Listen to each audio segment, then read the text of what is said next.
Wanateka watu hawapatikani.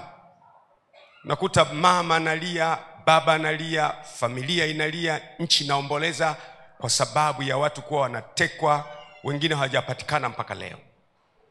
Nikatoa orodha ya watu 83 ambao wengine wametekwa hawapatikani kabisa, wengine wametekwa wakapatikana, wengine hawajulikani.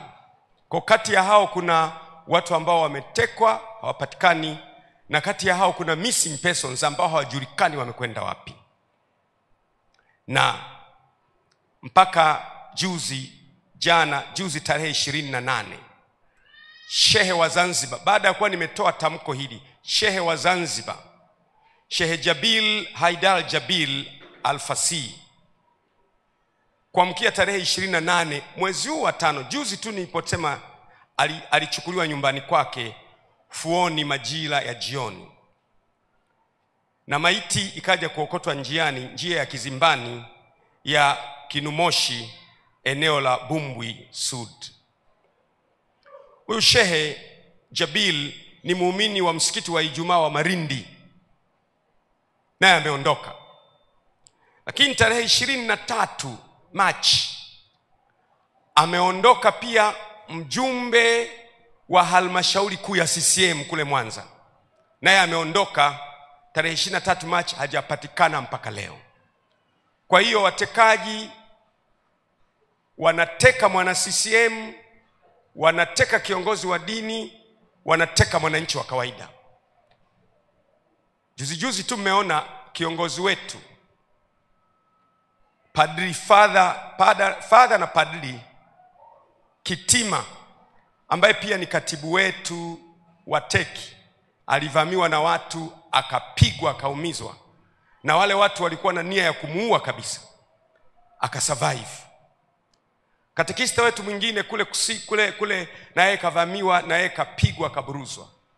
Muda usingetosha kuleta mtu mmoja anaitwa Mdude kule Mbeya, watu wameingia nyumbani kwake, wamevunja mlango, wamemburuta, wameondoka naye, hajapatikana mpaka leo. Kwa hiyo watekaji wanateka mwana CCM, wanateka kiongozi wa dini. Unapochukua shehe, unamchukua nyumbani kwake, anakwenda anaokotwa, ameuawa. Hatujui nani atakayeuawa baadaye.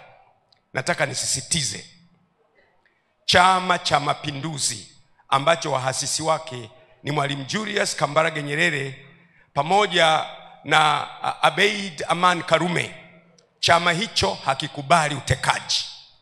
Hakikubali utekaji. Narudia tena, chama hicho, Chama cha Mapinduzi, hakikubali utekaji.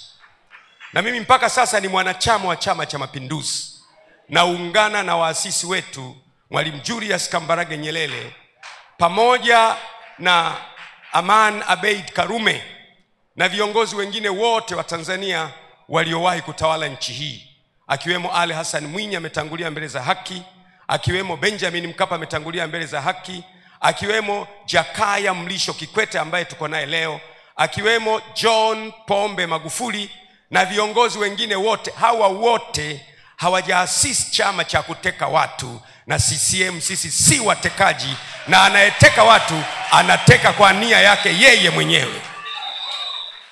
Mmenisikia ndugu zangu? Mpaka leo mimi ni mwanachama wa CCM ambaye hataki utekaji. Narudia tena, sitaki utekaji. Narudia tena, sitaki utekaji na watu kupotea kwenye mazingira ya kutatanisha. Sasa yeyote anayenipinga mimi, ninyi mtajua maana yake.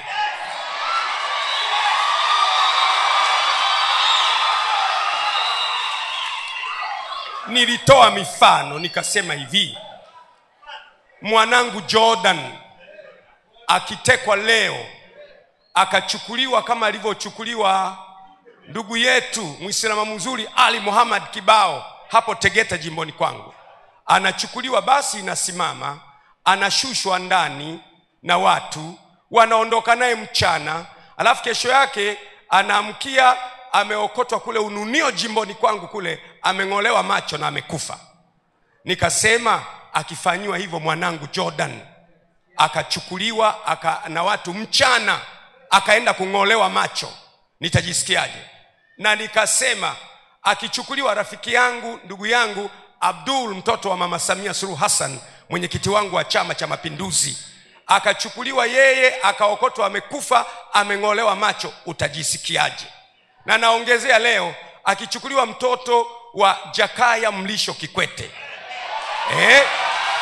akaenda akang'olewa macho, akaenda, natoa mfano, nawapa mifano, akaenda akaokotwa hana macho na amekufa, utajisikiaje? Akichukuliwa mtoto wa Alhaji Ali Hassan Mwinyi, akaenda akaokotwa, kesho ameng'olewa macho, amekufa, utajisikiaje? Hivyo hivyo mtoto wa Majaliwa, hivyo hivyo akichukuliwa mtoto wa John Pombe Magufuli, akaokotwa amekufa. Leo kwa nini hatuoni kilio cha hawa watu wanyonge, wenye dhiki, wenye tabu, wenye matatizo, waliochoka? Mimi nitalisimamia mpaka mwisho. Nitalisimamia na kuhakikisha utekaji umehama katika nchi. Narudia tena, CCM sio watekaji na sio chama chenye sera ya kuteka watu. Kama kuna mtu anateka yeye mwenyewe, sio kwa niaba ya Chama cha Mapinduzi, ni kwa maslahi yake yeye mwenyewe. Mmenielewa? Mmenielewa? Sasa kama nimeongea mimi, alafu kesho shehe kachukuliwa nyumbani kwake, watu wamekuja na Noa, wameondoka naye, kaokotwa amekufa baada ya masaa 2-3, nani anayefuata baadaye? Na kwa sababu hiyo mpaka terminology imezaliwa. Nikasikia terminology inaitwa Gwajimanization. Tumepata neno mpya kwenye ulimwengu wa kisiasa, linaitwa Gwajimanization. Sasa nilipoona Gwajimanization, nikataka sasa niitafasiri Gwajimanization maana yake nini. Gwajimanization au Gwajimanizing ni ujasiri usioteteleka wa kusema kweli.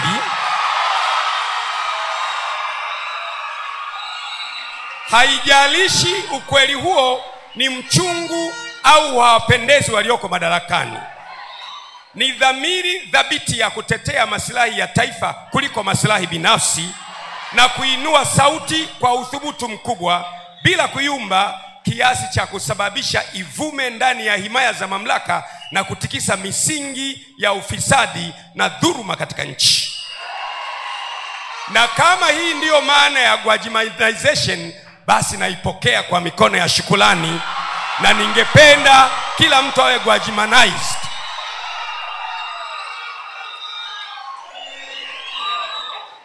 Naipokea kwa mikono ya shukrani.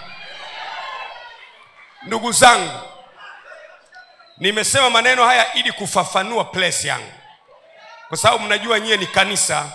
Wale walio mbali, mmesikia askofu wenu anatajwa kwamba ana Gwajimanize. Gwajimanization kwa maana hii sasa nakubali kweli, ningependa kugwajimanize, kwa maana ya ni ujasiri usiotetereka wa kusema ukweli. Haijalishi ukweli huo ni mchungu au hawapendezi walioko madarakani. Ni dhamiri thabiti ya kutetea maslahi ya taifa kuliko maslahi binafsi, na kuinua sauti ya uthubutu mkubwa bila kuyumba kiasi cha kusababisha ivume ndani ya himaya za mamlaka na kutikisa misingi ya ufisadi na dhuluma katika nchi ya Tanzania. Gwajimanization. Nani angependa awe Gwajimanized hapa? Piga kelele, sema ya. Naomba ukae. Kwa hiyo kwenye hili swala sitayumba, sitabadilika, sitapunguza msimamo, tasimama nalo mpaka kuhakikisha kila aliyetekwa amejulikana amekwenda wapi, anafanya nini. Na wale missing persons, kuna wengine wanaitwa missing persons ambao wenyewe hawajulikani wako wapi, lazima tuhakikishe na wao wanapatikana. Sasa ndugu zangu, vaeni silaha kamili za Bwana ili muweze kushindana siku ya uovu, kwa maana kushindana kwetu sisi si juu ya damu na nyama, ni juu ya falme na mamlaka na wakuu wa giza na majeshi ya pepo wabaya katika ulimwengu wa roho. Tutashindana na tutashinda. It is in this time we refuse abductions in our country, disappearances in our country.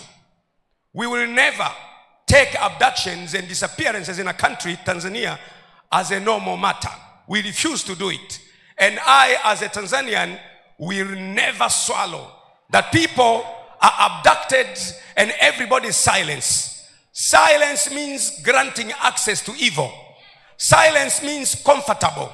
Silence means go ahead. I refuse to be silenced. I refuse to be silenced. I refuse to be silenced. Hebu sema kwa sauti, Tanzania ni yetu sote.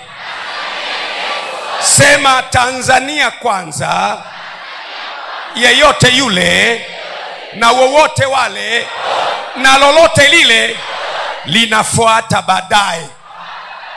Ushauri wangu mwingine ukawa, kwa mfano ikiwa, narudia tena ikiwa, sema ikiwa.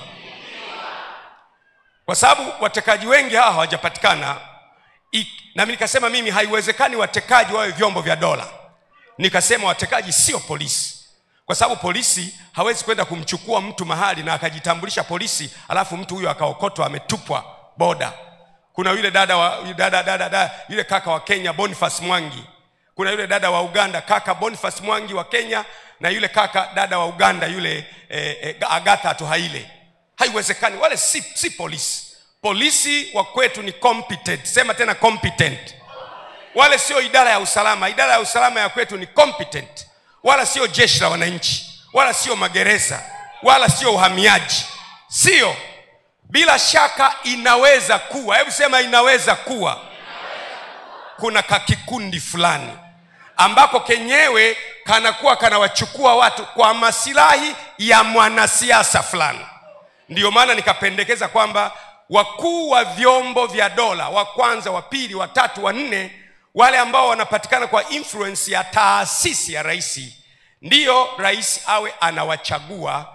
Lakini akitaka kuwatoa, apeleke hoja kwenye kamati ya ulinzi na usalama na mambo ya nchi za nje ya bunge, ili wabunge tuone huyu mkuu wa chombo cha dola asije kuwa anatolewa kwenye nafasi yake kwa sababu ametetea masilahi fulani ya taifa, ili kwamba taifa liwe salama, ili vyombo vya dola wawe na uwezo wa kutulindia maono zetu siku zijazo. Na nasisitiza, huo ndio ushauri wangu wa kukomesha watekaji. Kwa sababu chombo cha dola, kwa mfano, natoa mfano, kwa mfano chombo cha dola kimeona kumbe anayeteka watu ni kakikundi kale. Alafu chombo cha dola kikaenda, kumbe kakikundi kale ni kakiongozi fulani wa kisiasa. Katashindwa, kwa sababu mtu anaweza hata awe polisi, au idara ya usalama, au magereza, au jeshi la wananchi, au hamiaji, ni binadamu aliye na roho, ana moyo. Akiambiwa utafukuzwa kazi, ana familia, ana watoto, ana maisha, ana mama yake, ana baba yake, utaogopa. Akifukuzwa wa kwanza, wa pili, wa tatu, wa nne, wa tano, atakayekuja atakubali. Nikashauri kwamba ni muhimu sana. Ndiyo, ni ushauri. Na mimi nashangaa kwa nini watu wanapiga kelele na ushauri. Kwa sababu ushauri unaweza kuukataa au unaweza kuukubali. Nitegemea mtu aseme tu kwamba tumekataa ushauri wa Gwajima. Ni ushauri. Ni ushauri. Aseme tumekataa ushauri wa Gwajima, simple. Na ukiukataa ushauri wangu, mimi nimetumwa na Mungu kwenye hii nchi. Na safari hii ndio mtajua kwamba Mungu amenituma. Narudia tena. Mungu hatumi watu wazuri sana. Hatumi watu wenye sura nzuri sana. Hatumi watu wanaovutia sana. Mungu anatuma watu kama anavyopenda yeye mwenyewe. Na anatuma kwenye nchi kwa ajili ya makusudi yake ya milele. Karne ya kwanza Mungu wa mbingu na nchi alimtuma mwanae Yesu Kristo akaja hapa duniani. Ni binadamu 100%, lakini ametumwa na Mungu. Kwenye kitabu cha Yohana imeandikwa, palitokea mtu ametumwa na Mungu na jina lake aliitwa Yohana. Huyu alitumwa kutengeneza njia ya Yesu Kristo. Mungu anatuma watu. Baada ya miaka 500 na kitu baadaye, Mtume Muhammad sallallahu alaihi wasallam naye akaja duniani. Ndiyo maana unaona Uislamu umeenea duniani kote, naye alikuja kwa ajili ya utume wa kueneza Uislamu duniani. Kwa hiyo Mungu huwa anatuma watu kwa kusudi maalum, na Mungu akiwatuma watu huwa anawalinda, anawatunza mpaka watimize mission waliotumwa naye katika uso wa dunia. Nataka kusema sasa, yule unayenivamia hovyo hovyo, hautaweza. Yeye anilindaye hata lala wala hata sinzia, yeye aliye mkuu wa Israeli, hata acha mguu wangu usogezwe. Wao watataja magari, wao watataja farasi, wao watataja silaha zao, lakini mimi nitalitaja jina la Mwenyezi Mungu aliyeumba mbingu na nchi, akulindaye hata lala wala hata sinzia, aliye mkuu wa Israeli. Tumpigie Bwana makofi makubwa sana. Umenielewa Umenielewa Naisemea Tanzania na wasemea wa Tanzania nikiwa mwanachama wa Chama cha Mapinduzi. CCM haina sera ya utekaji. Mimi ni mjumbe wa halmashauri kuu ya Chama cha Mapinduzi taifa. Utekaji, kupotea kwa watu, sio wazo la CCM, na CCM haipotezi watu. Tupige makombola mpaka anayeteka watu atokee hadharani. Si tupige makombola. Na wana CCM, ndugu zangu, mnielewe. Napenda chama chetu, nitaendelea kukipenda, lakini utekaji na kupotea kwa watu kunaofanywa na vikundi visivyojulikana, hiyo ni leo, kesho kutwa na hata milele. Nitakataa kwa jina la Yesu. Naomba mkae. Nataka niishie hapo kwa maneno haya. Nimeyasema hayo kwa sababu sasa nimezungumzwa Tanzania nzima, na ni muhimu sana kama kiongozi wako kuzungumza Tanzania nzima.